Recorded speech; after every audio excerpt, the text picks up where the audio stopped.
Hey, good morning, everyone, and welcome to EuroNurse. I'm your host, Vic Sinise, and we meet every Saturday at 9 a.m. Central Time. If you're watching this on YouTube, LinkedIn, or Facebook Live, welcome to the show. For you YouTubers out there, hit that subscribe button for me. And if you're new to the show, be sure to check us out on euronurse.com, where you can learn more about the show. It's also the best place to go for our past episodes. I put 49 episodes. We actually have 50 episodes. So catch all those old episodes on the euronurse.com website. Also, if you want to contact us, you can use the website to send us a letter, an email about whether you got an idea for a show or somebody you think would be a good speaker, or maybe you got a favorite story from your own practice that you want to share. You can hit that share stories button. And if you're watching us live, this is your way to contact us. Now, I see some of you have already started to put in your locations. I really appreciate that. We get to find out where everybody's coming from. We got a great show for you today. We're going to have Dr. Arpeet Shah speaking on aquablation. This was one of the requested things that came in through the email program. So we're going to go and get to our great panelist right now and have everybody introduce themselves. So welcome, everyone. Hello, hello. Hello. Hey. So for those of you that I announced myself, Vic Sinise, I've been involved in urology for the past 40 years, and EuroNurse was my way of giving back to the profession. So we're going to always like to lead off with an introduction and a favorite story. I'm going to actually lead off with something a little different. Instead of a favorite story, I've got a show. Commercial for next week's show, and I'm going to bring that up right now. The internet is buzzing with excitement as we prepare for the one-year anniversary celebration of EuroNurse.com, a revolutionary healthcare education platform. In a world where healthcare meets innovation, EuroNurse.com has thrived and transformed lives. 1 year ago, we embarked on a journey to redefine urological care and empower healthcare workers. We've connected healthcare workers with compassionate urology experts and life-changing resources. And we've never stopped innovating. Our user-friendly interface has made urological information accessible to all. My dedicated team has been the backbone of this success. To many more years of excellence and transforming lives. Celebrate with us July 29th at 9 a.m. Central Daylight Saving Time on EuroNurse.com.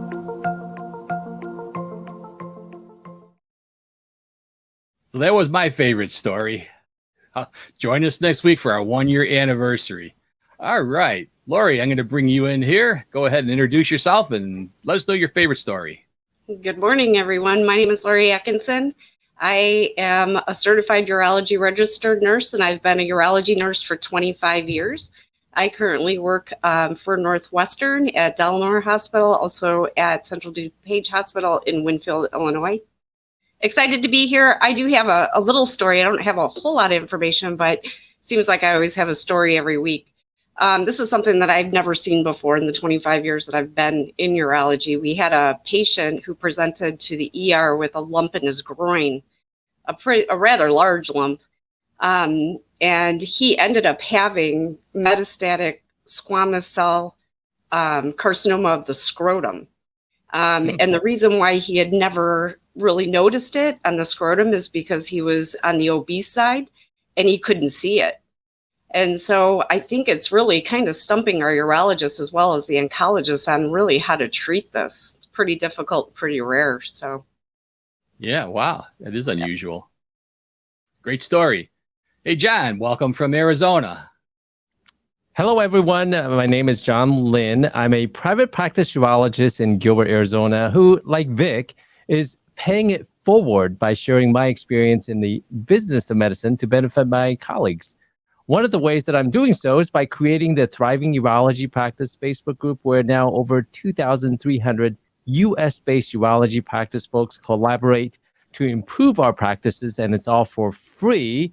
And when it's free, I say that it's for me. One story that I do have is that I would like to say that, I just came back from Maui yesterday, and I stayed at the Ritz-Carlton. It was for a continuing medical education course. I stayed at the Ritz-Carlton Kapalua on Maui.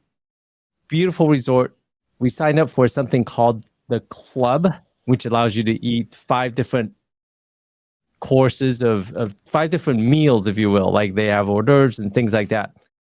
Beautiful setting. You could sit indoors or outdoors. Now, the weather was beautiful. It was in the 70s, slightly humid, but it was breezy, wonderful weather. As I was dining one morning out in the deck area, I noticed that there's a sliding door that allows you to exit without you having to touch anything. You walk out there, you have your food, and you dine in luxury with the beautiful scenery of the ocean. I noticed a lot of little local birds would be extremely close to where I was sitting and where I was eating because they were opportunistic.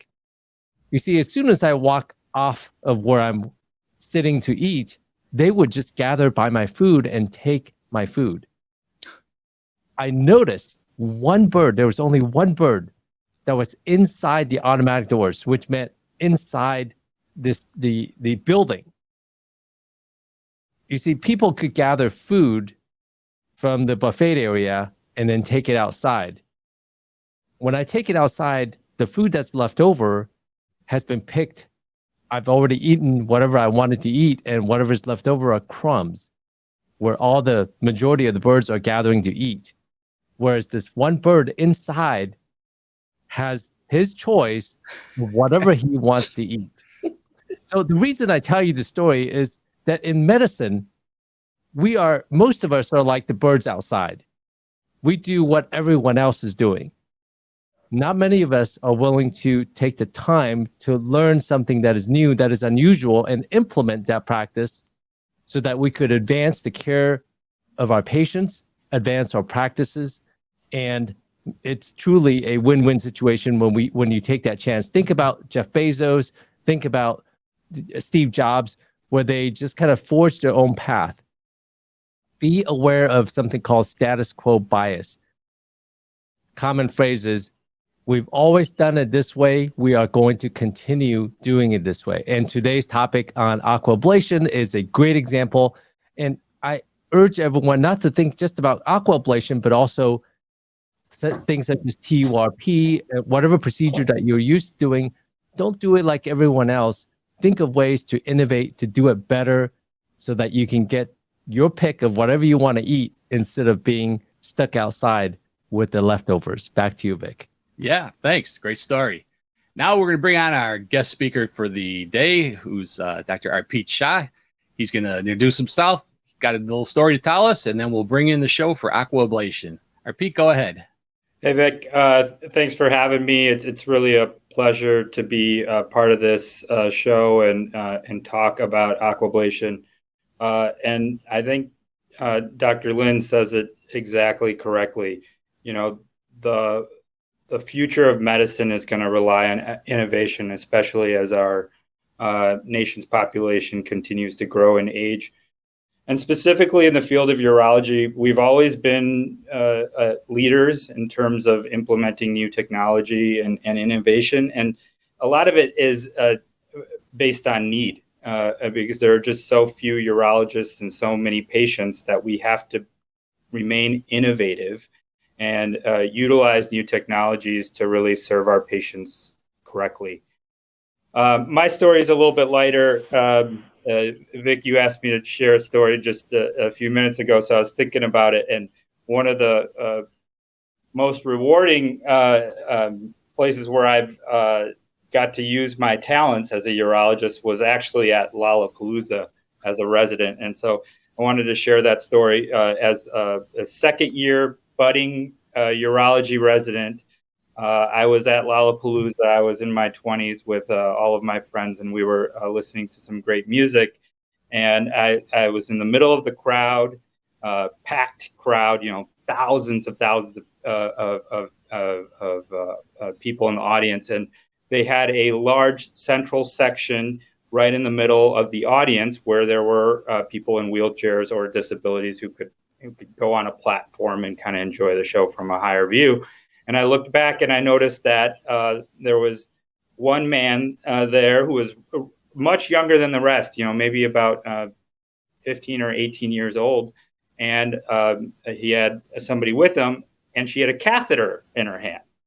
And so I was, I was just unique to see a catheter in somebody's hand in the middle of Lollapalooza. So I went to my friend and I was like, oh, I bet that patient has a spinal cord injury and is a neurogenic bladder, and he's going to catheterize himself. And so we continued to enjoy the show. And about 10 or 15 minutes later, I looked back and I saw that same person in the wheelchair turning bright red. You could see him diaphoretic and sweating. And you could see his caretaker or his friend or whoever was with him with the catheter really trying to struggle. And she could see the catheter. You could see the stress in her face. And I said to my friend, I was like, I think he's going autonomic. There's a phenomenon called autonomic dysreflexia, which is a very dangerous situation that can occur when bladders are extremely full in spinal cord patients of certain levels of spinal cord injury. I said, we got to go help them. And so we went up to the platform, and originally security would not allow us in. And at that point, there was a lot of commotion happening in that whole section where they allowed us in, and we were able to successfully put in the catheter, and he immediately felt better before even the paramedics got there. So it was just an interesting scenario that happens. You never know where your skills as a urology practitioner, whether it's nurse or physician or MA or wherever you fit in, where you can help people, because, we'll go through the slides about BPH and all that, but urology issues, as we all know, are very common, and a lot of people don't like to talk about them, but if you keep your eyes open, and you can find yourself the ability to really help people. A lighter note on that is after we got the catheter in, they did upgrade us to VIP tickets, so we got to go back for the rest of the day. So that was definitely an experience that I'll never forget. Yeah, that's a great story. All right, we're going to bring up your other computer here. All right. So let me get to that. that. Switch. There we go. Good. All right. Well, it's like I said, it really is a pleasure to be talking about aquablation. This is one of the newer therapies on the market for BPH. And when I present this topic to you, I want you to know that these are kind of my personal opinions about this. Certainly, there is, with any new technology, we're still trying to find where the technology fits perfectly into the demographic of patients that we see. And so a lot of it is my opinion. I've been doing aquablation since about 2020, and we were lucky. We committed to purchasing the device right before COVID really hit, and all the budgets were frozen at all the hospitals. And it has been a really great piece of technology to use especially for particularly difficult patients for BPH. And we'll talk about what I mean by that. So, just to give you a kind of a global view, we all know this, but it's important to keep this in mind. So BPH is the significant men's health disease. It's the number one reason why men visit the urologist in the United States. You have about a 50% chance of having BPH by the time you hit 50, and that incidence and prevalence only goes up over time. 99% of men with BPH say symptoms impact their quality of life. And it's estimated that approximately 40 million men in the United States currently have BPH, and that number will continue to rise as the population ages. And that's kind of the last point, is that number will probably double in the next 10 years. So this is, as we all talk about, there's, BPH is going to be a bigger and more common issue that urologists have to face. And a lot of the treatment of BPH is procedural or surgical, and we need to have more innovative techniques to not only improve our outcomes, but allow us to do it in a shorter period of time so we can serve more patients. So defining the symptoms of BPH, I always like to think about this. The one is the ability to hold urine. So that's your storage symptom. So urgency, frequency, nocturia, and incontinence, the ability to, hold your urine. And then we think about emptying your bladder as the second set. So how's the flow, straining? Does it take a while to get started? Hesitancy, weak stream. Does the urine start and stop during the stream? So intermittency, or are you unable to empty your bladder completely? So that would be retention. And this obviously results to quality of life. There's disrupted sleep. It can limit activities, or people are planning their activities around where the bathroom is. And the treatment of BPH, impacts sexual function. So whether it's erectile or ejaculatory function, those are kind of the main things we look at. The surgical market, so the procedural market, is underserved and expected to grow. If you see enough patients with BPH, you know that the medications work for many, but they also do not work for many. And we need to be evaluating these patients in real time. And I always give the comparison to seeing a cardiologist. If you saw your cardiologist, they wouldn't just ask you how you're feeling, how's your heart feeling, and, oh, it's feeling great, you're good to go, I'm going to refill your blood pressure medications, and I'll see you in a year. That's often how urologists manage BPH patients. We ask urinary symptoms, most of the time using the questionnaires, and if the patient is satisfied with their treatment, then we say, great, I'm going to refill your medications and let you go.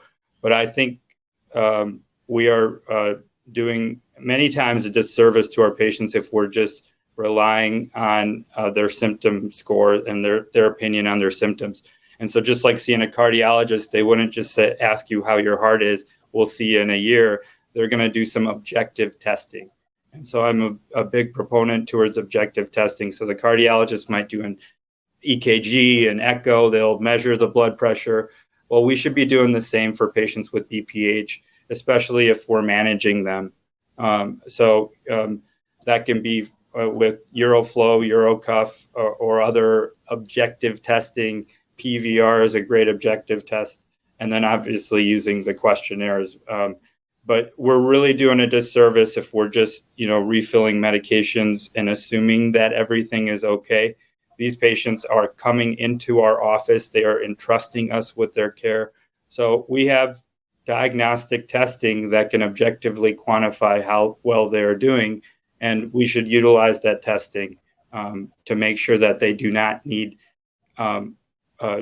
more treatment for their BPH with procedures or surgeries. And so, these are the numbers. 4.3 million patients choose to do nothing. 6.7 million are managed with medications, of which 1.1 million, the medications really aren't working and they're delaying their surgery despite medication failure. And we're having about 430 surgeries or procedures a year. And this is really where the opportunity lies and where we're going to see a growth in the BPH and surgical market, because patients are becoming more aware of all the options that they have for BPH. So one of the things is that, the treatment for BPH is there's a great variety, and a lot of it depends on the size and shape of the prostate as well as the health of the bladder. So we all know prostates come in all sizes, 30 to 40, 40 to 80. I kind of like to break it down in these four categories: small prostates, which are 30 to 40, medium prostates, 40 to 80, large prostates, 80 to 150 cc's, and extra large, 150 and above. And we know that not always does the size of the prostate correlate with the symptoms. And so historically, the procedures that have worked really well for these different sizes, for the small and medium, have been TURP or green light photovaporization of prostate. This is where also we'll talk about non-resective procedures, but these are where the resective procedures come in. And then for the large, we had enucleation such as HOLEP or a simple prostatectomy, which is often done robotically. I do it robotically. And The constraints are that you're going to have variable complications rates. The time can be intensive. There can be a learning curve, especially with HOLEP. There's plenty of papers that report that the learning curve for HOLEP is hundreds of cases, and that's just quite frankly too much if you're already practicing as a urologist. And then there are size and shape limitations. The nice thing about the resective procedures are you're going to have symptom relief, but the downside is you're probably compromising a little bit more sexual function, continence, and ejaculatory function. That being said, if you poll men, 83% will say that they don't want to sacrifice sexual function for symptom relief, and so that's where the non-resective procedures have come in. And what I describe as non-resective is Resume and Urolift. And the nice thing about those procedures are they prioritize sexual function and continence preservation, but symptom relief can be compromised. I think this is more common, personally, my opinion, in Urolift, and that's what the data will suggest. But the constraints is you might not have as much symptom relief, or it might not be as long-term, and thus you may require retreatment, and there are size and shape limitations. There's kind of an unmet clinical need to eliminate the trade-off between safety and efficacy and the predictability to treat all prostate sizes and shapes, and I think this is where aquablation comes in. If you look at the data, it's approved for prostates, anywhere from the medium to extra large range. I typically, personally, will use it for kind of the 60 to 70 gram prostate all the way to the 150 gram prostate. But really, I do all of the BPH procedures, and I offer all of the ones that I think would benefit the patient based on size and shape of prostate and health of the bladder. But aquablation is really filling this gap of patients who might be too big for a TURP or a green light, but too small for an enucleation or simple prostatectomy, where this is where aquablation really fits in. So how does aquablation work? So it essentially uses high pressure water to resect the prostate. Think of it as almost like a water saw. But it's done extremely precisely using robotic technology. And so what do we mean by robotic technology? So first of all, there's real-time image guidance during the procedure. So you're going to have cystoscopic real-time imaging, as well as transrectal ultrasound real-time imaging, to give you kind of the multidimensional view of the treatment area while you're resecting the prostate. This allows, personalized treatment planning. We use a software during this procedure where we map out exactly the contour that we want left behind of the prostatic fossa and what areas we want resected. And we can change that treatment plan based on the patient's importance towards sexual function, ejaculatory function, and symptom relief. So those are things we can kind of adapt the procedure to. Once you kind of set all the parameters, you just kind of press a button and the robot takes over and uses a water jet along your treatment plan that you made to resect the tissue. And the nice thing about this is it's heat-free at initial resection. So using the water jet, it is heat-free, and it precisely removes the prostate tissue and minimizes the thermal damage to surrounding tissue, which is what can happen with some of the other procedures that are thermal based, and that can impact erectile function.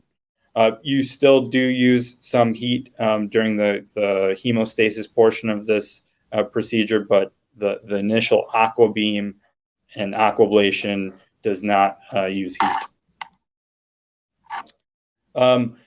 When we are treating the patient, we want to answer a few questions, and we use this during the real-time planning. We're going to look whether there's a median lobe, so you can see that on the number 1 of all of the images. We're going to identify the bladder neck and preserve the bladder neck. We're going to resect the lateral lobes, which are 3. We're going to identify the viramontanum, and preserve it. So we put the cystoscope right at the level of the verumontanum, so the resection occurs in front of it or proximal to the verumontanum. And we can see this both on ultrasound and cystoscopically. And we're also going to obviously preserve the external sphincter to make sure these patients remain continent. And this is kind of, you see these 1, 2, 3, 4, 5 listed in the yellow box. That's where you are marking and you are setting a treatment, and you're setting the contour that you want the resection plane to be. And the nice thing is it's relatively independent of size and shape. You can utilize a wide variety of sizes and shapes. So median lobe, no median lobe, and like I said, all the volume characteristics that we talked about. This is really where we see some nice data. The average time for the aquablation resection portion using the robot is about 5.8 minutes on the water studies, which are the premier studies for aquablation. And there is still some work to do afterwards, but if you look at TURP, that's 27.4 minutes.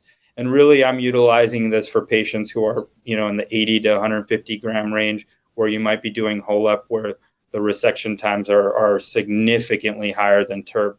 And so time is valuable. It allows you to complete this procedure with the patient under less anesthesia, and from a urologist standpoint, allows you to treat more patients in a shorter amount of time.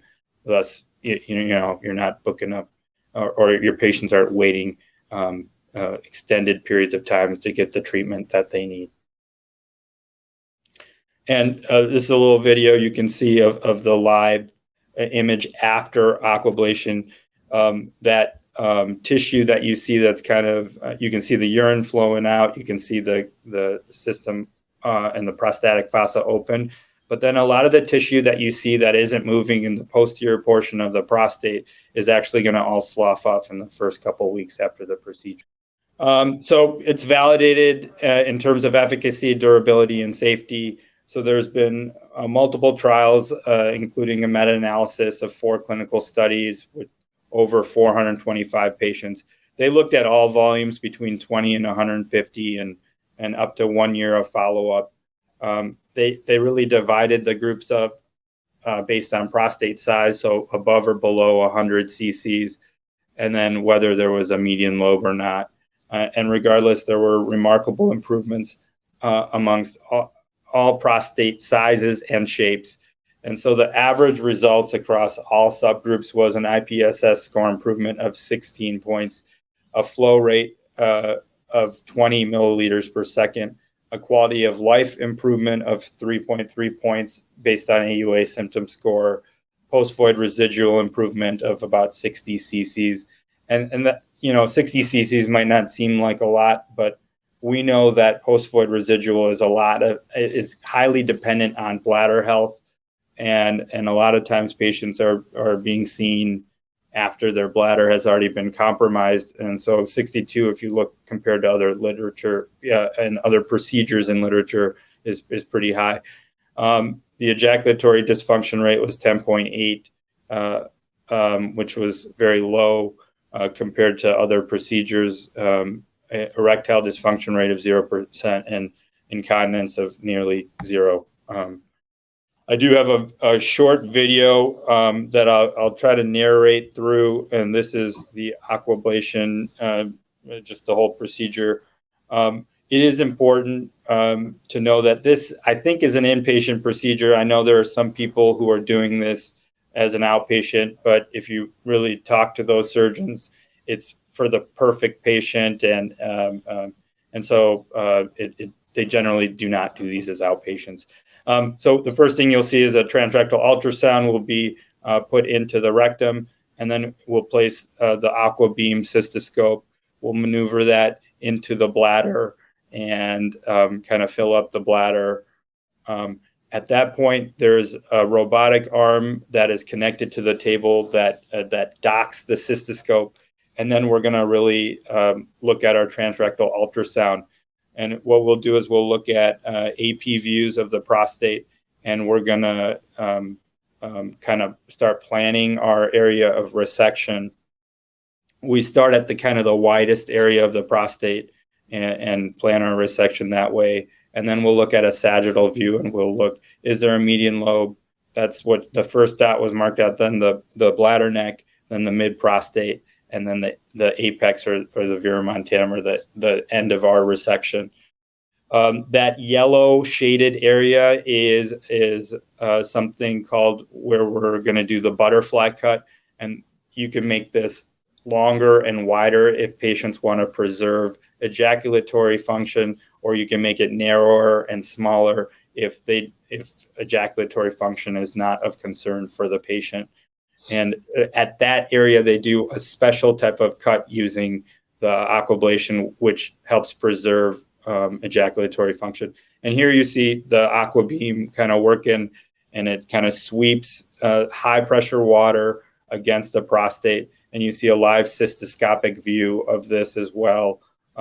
Truthfully, that the cystoscopic view is much more obscured for most patients when you're doing this, but that's a very nice video. And there's continuous inflow and outflow of fluid that is monitored robotically, where you know that you're not over distending the bladder or it's under distending it. And so this is automatically tracked by the robot. You see that shaded area, once again, they're doing the butterfly cut. So it's not doing a full sweep, it's doing kind of a quarter sweep. This allows for still treating the tissue that's obstructing, but preserving enough tissue where we're preserving ejaculatory function. And it does work. For patients with gland sizes this big, I could never really offer them an ejaculatory sparing technique, but now I can with aquablation. So this is nice. That, I think, is the end of the animation. So once again, you'll look at the cystoscopic, you can see how obstructed it is. Ultrasound, you can see how obstructed the prostate is. And then afterwards, you can see there's a wide open fossa. You can see the verumontanum is preserved. And using the ultrasound, you can see all the hypoechoic area, which is the new prostatic fossa, which has been opened up. It's very important to know that after we complete the aquablation part of the procedure, I do perform a hemostatic portion of the procedure. So one of the criticisms of this procedure early on was the bleeding and the need for blood transfusion. And so most urologists who are performing this procedure now perform a hemostatic step, which is essentially taking a TERP loop and then putting it into the prostatic fossa and really just cauterizing the bladder neck, not the entire fossa that was opened up, but the bladder neck, because that's where it tends to bleed. And so I put all patients with a catheter. They have a 3-way catheter. They're on CBI overnight. And, I make sure to tell the nursing staff that the CBI should be running and they should be comfortable irrigating the catheter if needed. This is a little bit more of a bloodier procedure than, Resume or Greenlight or TERP. But it works very well. I will, if urine is clear in the next morning and they're able to clamp the CBI and the urine's relatively clear, I'll do a void trial the very next day. Patients certainly appreciate that. And then for the first few weeks, like any resective procedure, green light, even Resume, which is non-resective, TERP, you're going to have symptoms always get worse before they get better. And so frequency, urgency, burning, they're going to be passing little flakes of tissue. That is all expected and normal. I give everybody the analogy that if you had a knee replacement surgery today, your knee would feel worse tomorrow. And it just takes time for your body to heal. And it's important that patients know that the first couple weeks, things can get worse before they get better. I continue them on their BPH medications if they're on them for the first 6 weeks or so. And then usually I'll tell them no lifting more than 10 pounds for 2 weeks and no strenuous activity for the first month, and then resuming those therapies. I tend to, I will not do this procedure on anticoagulation, so they need to be approved to stop their anticoagulation, but I will restart it, soon after the procedure. So multiple studies have showed that this works. We kind of went over this, but if you wanted to look them up yourself, they're called the water studies. There's the water 1 study, the water 2 study. The water 1 is for glands from 30 to 80 cc's. The water 2 study is from 80 to 150 cc's. And so it kind of divides those up. The water 1 study does have five-year results, which is nice. And there's a current open study that is multi-center that is coming out. How do I pick patients? So I pick patients who failed conventional medical therapy. I offer conventional medical therapy, alpha blockers and 5-alpha reductase inhibitors to all of my patients. And if they failed it or they don't like taking the medication, then certainly this might be an option. I really care about objective parameters, so size and shape of prostate. Typically, I'm doing these for prostates 80 to 150, but I've done them for less. I've done them for bigger sizes. I make sure the patients know that this is going to be a procedure that they're going to stay over the night in the hospital. The really, really great thing is efficiency in the OR. So I used to do HOLEPs, and they would take me anywhere from an hour if it went perfectly to 3 hours if it was a difficult case. And I'll tell you, I've never done an aquablation that's lasted more than an hour. So I feel like I'm resecting the same amount of tissue as you would as a HOLEP with same efficacy, but less time.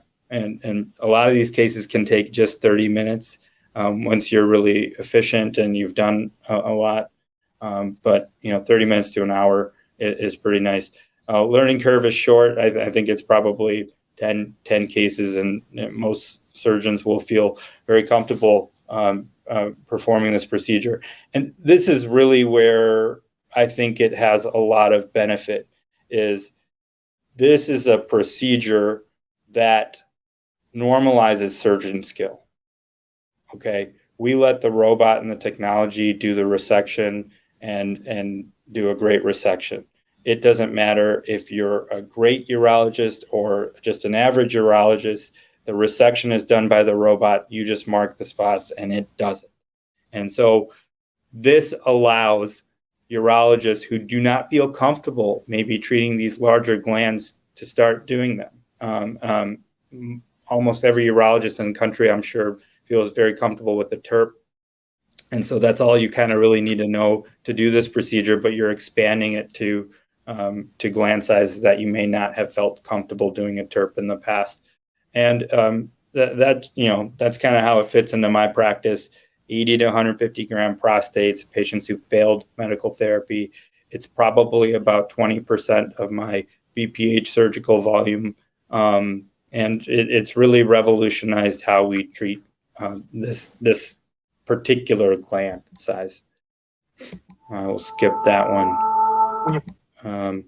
And so, we have 2 urologists in our local practice, which is associated urological specialists who are performing this procedure, myself and Dr. Grant Chavin. So if you wanted more information, we have a website that talks about it, and we certainly have a phone number.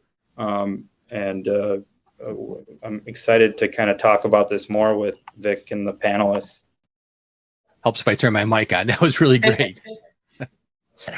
Lori, I think there were some questions that came in. Maybe you could. Sure. Yep. And I have a question too after I post a couple from Susie Swain. She asked what kind of water is used for the procedure. Yeah, it's sterile water from your sterile, 3-liter bags of water that you often use for CBI, or you'll see commonly in the OR. Okay. And then also she asked, what's the purpose of the rectal probe during the procedure? The rectal probe is a transrectal ultrasound. It's very critical to the procedure. It allows us to see the anatomy of the prostate, to do our planning in terms of marking out where the median lobe is, where the bladder neck is, mid portion of the prostate and verumontanum. And it's really great and helpful during the procedure. You can see the area of tissue that is being resected, not only cystoscopically, but the ultrasound shows better imaging. And so you can see and make sure live while the aqua beam is hitting that it's hitting the depth that you expect. And if you want it to get deeper while it's going, you can press a button and it'll go a little bit deeper. Or if it's going too deep where you think it's going to affect the bladder neck or it's getting too close to the periphery of the prostate, you can hit a minus button and it changes the resection. So that's the purpose of it. Great. And then I had a question also. Can you use this procedure after other failed procedures, not just failed medications? Yeah, absolutely.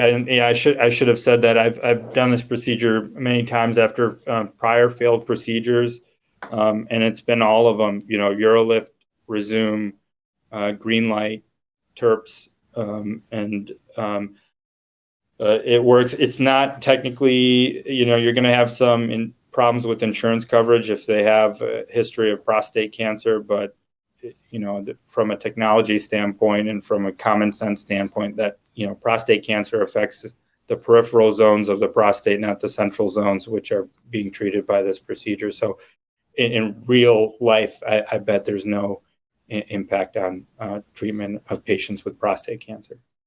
Thank you. There's also a question from Karen Dix. Is there imaging done ahead of time, or is it all in the OR? Well, I'm personally a big fan of objective testing before I decide on a procedure. So for me, I do cystoscopies and transrectal ultrasounds for prostate measurement on essentially all of my patients before deciding on a procedure or kind of narrowing down the options of all the procedures we have for our patients.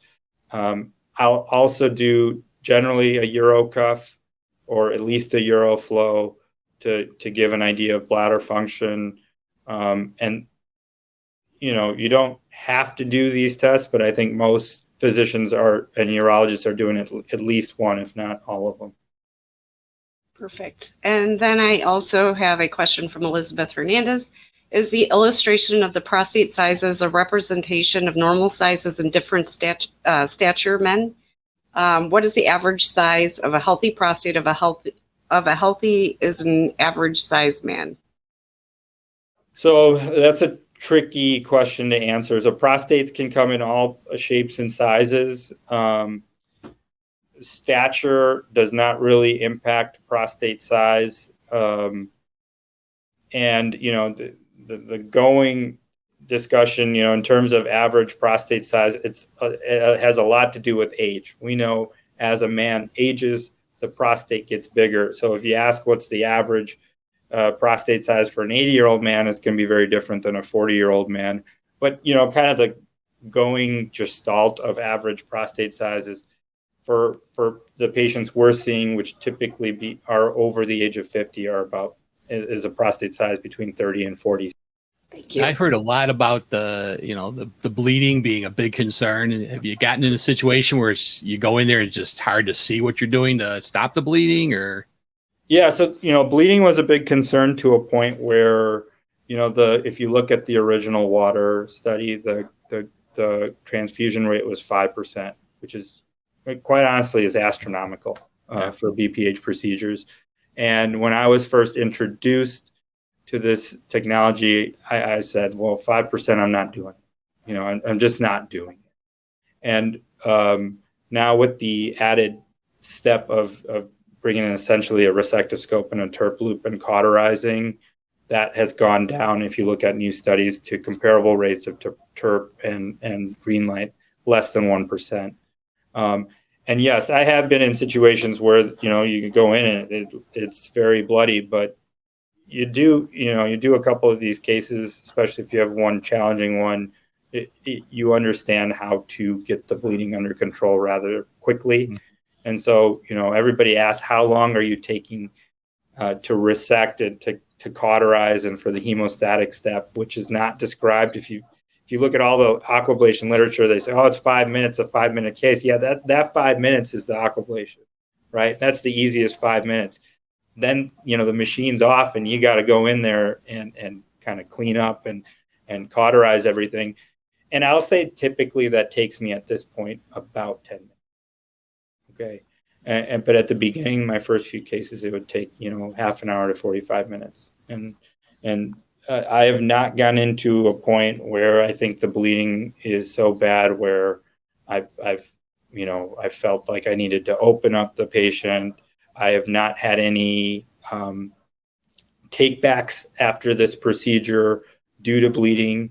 And so we just did a review. We've done over 100 cases, and between me and my partner, we had one take back for bleeding. It was not my case, but the rates are very low with the cautery step. Do you put anybody on something like a 5-alpha reductase ahead of time to try to shrink blood vessels as a way of controlling bleeding? Yeah, I tend to, but we know that 5-alpha reductase inhibitors have significant side effects that some patients want to avoid. So I'll always offer it to patients, but it's not a requirement. There's some, anecdotal stories that say that if you start them on a 5-alpha reductase inhibitor, yes, it shrinks down the size, it reduces the vasculature, but it can make the tissue more dense, which can make resection more difficult. I don't think there's any studies really comparing that and really telling you whether that's true or not. But I'll offer it to everybody. And it's not a really make or break thing whether they're on it. I would assume that most people are already on it, correct? Yeah, I think so. But, patients are more aware of their side effects. And so we're seeing, I'm seeing, it's not like when it was in training where, a majority of patients were on it before they were getting some sort of BPH procedure. I'd say actually a majority of patients are not on 5-alpha reductase inhibitors going into a procedure. And it's just because the potential sexual side effects are concerning to physicians and patients. I have another question from Susie Swain. How long do patients have to wear a catheter after the procedure? So if they're, I have been conservative in terms of management with the catheter after this procedure because it's a new procedure. And I want to make sure that my patients, we do things in the safest way. But I think after doing over 100 of these procedures, we're understanding that the catheter probably doesn't have to stay in as long as we used to think. So for most patients, I'm doing a void trial the day after the procedure, as long as, the CBI can be stopped and the urine is relatively clear. And so anywhere, we try to do it in a day, but if it's a couple days, then we'll do it a couple days in the office later. If they're going in with retention, I typically will wait 3 to 5 days. Okay. And then from Karen Dix, how does the aquablation compare to Resume with respect to improvement of symptoms? Yeah, I think, when you compare aquablation to Resume, it's kind of comparing apples to oranges because you're looking at a completely different prostate size. And so symptom improvement is also going to be variant between the two. So Resume showed, if you look at their 5-year study that was published in the Journal of Urology in 2021, it showed an average AUA symptom score improvement of about 50% after the procedure. And this is pretty similar. And the 5-year efficacy is fairly similar. Resume had a 5-year surgical retreatment rate at about 4% in that study, and the Water One study shows a similar retreatment rate. So fairly comparable in terms of outcome, but where where aquablation comes in, it's probably not the same people you're going to do a resume on. It's kind of a different niche of prostate size and shape. I think what she was thinking too was, like with resume, you tell patients the best result's going to be like probably 2-3 months later because the prostate has to reabsorb that tissue. There's no reabsorption process. This is actually removing tissue. Yeah, so they'll have faster symptom improvement. I'll agree with that. Typically, in about 2 or 3 weeks, they're feeling much better after aquablation. Yeah, well, it's good to have lots of options. So the speaker on HOLEP had mentioned that she had done some patients that had kind of a borderline bladder, decompensated bladder, hypotonic, and had, by getting enough tissue out, they were able to void. Have you tackled any of these on? I would guess aquablation would do probably the same job. Yeah, I mean, aquablation does the same job, and you can say a great TERP would do the same job. When we see this even with resume and urolift, that we see patients who have borderline function bladders, potentially, nearly a neurogenic bladder, but we resect enough prostate, or the prostatic fossa opens up where we decrease the resistance of the prostate towards the outflow of urine, where using Valsalva or whatever bladder function that they have left, they're able to at least empty their bladder. How long that will last, that's highly variable. But yeah, we see it with all the procedures out there. That's a possibility. Well, that's great. Great. Do we have any other questions up from the audience? No. I had some comments, if you don't mind. Sure. Go right ahead. I appreciate Dr. Shah's honest discussion regarding aquablation, meaning that it's limited to larger sized glands, hemostasis, or the need to go in there right after the aquablation robotic procedure to perform that hemostatic procedure. People don't talk about that. And I appreciate that you honestly and openly discuss that, because that can take a little bit of time. Also, the fact that you said this is truly an inpatient procedure and not really an outpatient procedure, that's also underplayed for a lot of patients, for a lot of discussions. And I really appreciated that frankness and openness.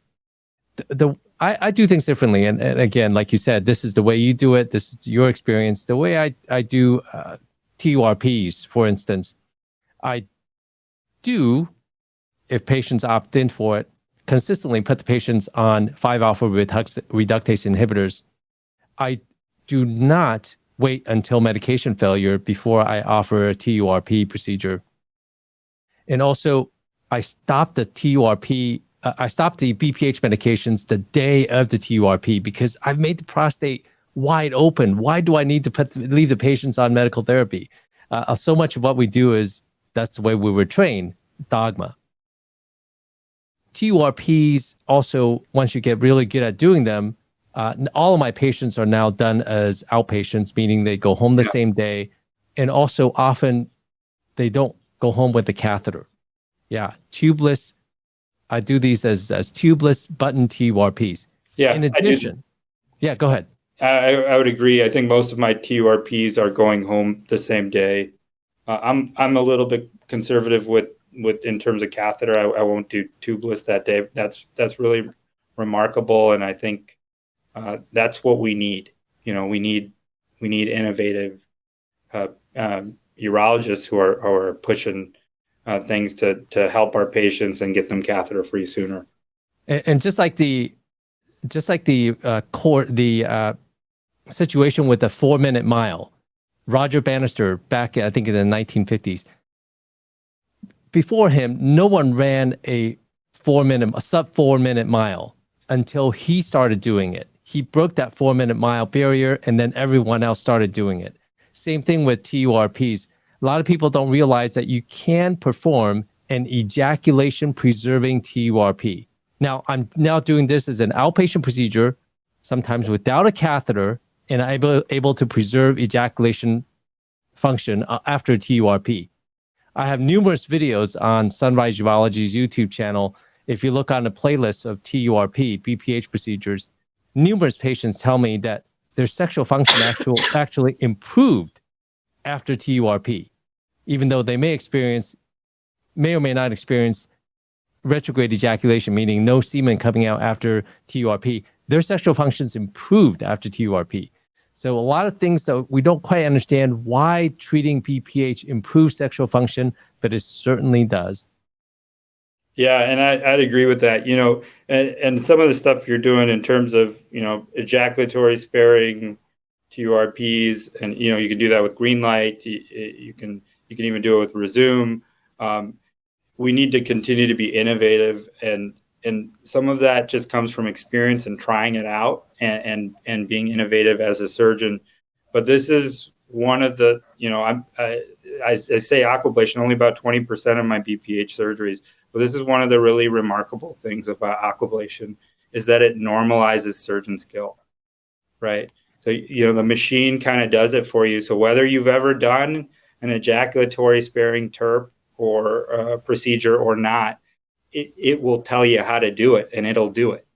And that's kind of a nice thing where we're opening up the ability for urologists everywhere who do not feel comfortable doing ejaculatory sparing TURPs or same, outpatient TURPs, the ability to kind of treat these patients and to kind of offer the innovations that you talk about and that, some urologists are doing in terms of sparing ejaculatory function.